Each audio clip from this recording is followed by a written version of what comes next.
थोड़ा-सा मैं जानना चाहूँगा ये टैक्स रिफॉर्म कमिटीज़ ये वही तो होती क्या है? इनमें डिस्कशन के पॉइंट क्या होते हैं और इसमें एक्सपर्ट्स का इसमें रोल कोई होता भी है या सिर्फ़ ये एक डॉक्यूमेंटेशन की हद तक चीज़?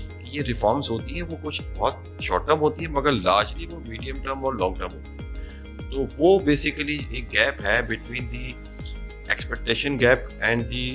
क्या तरीक़ेकार इनका क्या होता है कि मतलब ये कोई प्रपोज़ल्स आपसे लेते हैं या अपने प्रपोज़ल आपसे शेयर करके उस पे रिकमेंडेशन लेते हैं? क्या तरीक़ेकार क्या होता है? ये रिफॉर्म कमीशन या रिफॉर्म कमेटी या जो भी जिसको भी आप उसका नाम ले लें, उसके बहुत सारे फेसेट्स होते हैं। इट्स नॉट दैट कि वन पॉइंट के यार आपने कोई रेवेन्यू मेजर्स बता दें। ये बहुत सारे एंगल्स होते हैं और उसके मुख्तलिफ चैप्टर्स या पार्ट्स होते हैं, उसकी हर चीज़ की अलग एक्सपर्टीज।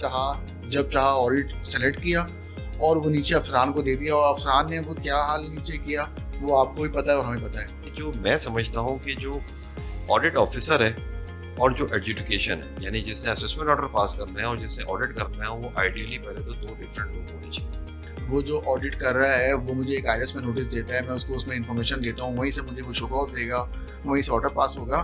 तो ये चीज़ तो यहाँ भी मौजूद है, लेकिन वो आमने सामने आके बैठते हैं और वो इस सही है, कॉम्प्रोमाइज होने के चांस है, मगर उसको चूंकि अवॉइड नहीं कर सकते तो उसका फिर हल ये है कि आप ऑडिट ऑफिसर को अलग कर दें और असेसिंग ऑफिसर जो है, जो एडजुडिकेटिंग अथॉरिटी है, उसको आप अलग कर दें। ये पैरामीटर्स के बारे में भी लाहौर हाई कोर्ट ने एक जजमेंट दिया था, जिसमें कहा था, मैं जगह देखा कि वो लाहौर हाई कोर्ट ये कहता है कि पैरामीटर अगर कोई टैक्स पेयर मांग रहा है या कोई डिमांड कर रहा है तो उसको पैरामीटर आप बताएं।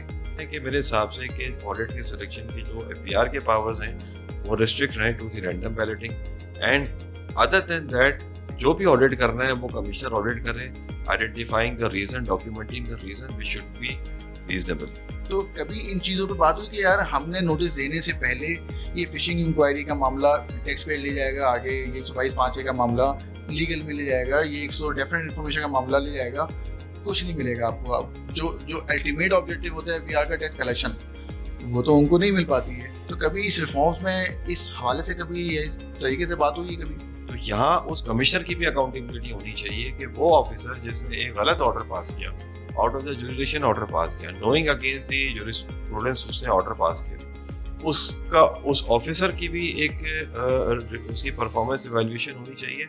और उसके ऊपर जो कमिश्नर या आईएसी बैठा हुआ है उसने क्यों नहीं, इसलिए कि लॉ में उनकी रिस्पॉन्सिबिलिटीज भी हैं, लॉ में उनकी पावर्स भी हैं। वो एग्रीड असेसमेंट की बात करता है, वो इस तरह से कहता है कि कहीं पे 122(9) का शो कॉज है तो एक टैक्स पेयर के पास एक ऑप्शन है कि वो एक एग्रीड सेटलमेंट में एक ऑफर करे टैक्स, और उसको टैक्स डिपार्टमेंट उसकी एक कमेटी बना के उसकी एक्सेप्टेंस करके और एक ऑर्डर पास कर दे। फेज आया जिसमें आपने कहा कि आप पहले जो है वो अपीलें विड्रॉ करें, फिर उसके बाद जो है आपका जो है हम जो आपका ATRC करेंगे। अब कोर्ट के डिसीजन आने के बाद क्या यही होता रहेगा कि ठीक है वो FVR मांग रहा है, वहाँ पे SRV मांग रहा है, चलिए थोड़ा उनको देते हैं, हम थोड़ा उनको देते हैं? इसको आप किस तरह से देखते हैं? ये डिस्ट्रीब्यूशन का एक बहुत बड़ा सेक्टर है पाकिस्तान में, जिसको उन्होंने एक टैक्स और लगा दिया। ऑल्दो वो टैक्स पास ऑन करेगा, लेकिन वो मैन्युफैक्चरर और इंपोर्टर पे जो पास ऑन करेगा, वो जो चार्ज करेगा, वो भी एक उसके लिए कॉस्ट का पार्ट बनेगा। इशू का सोल्यूशन जो है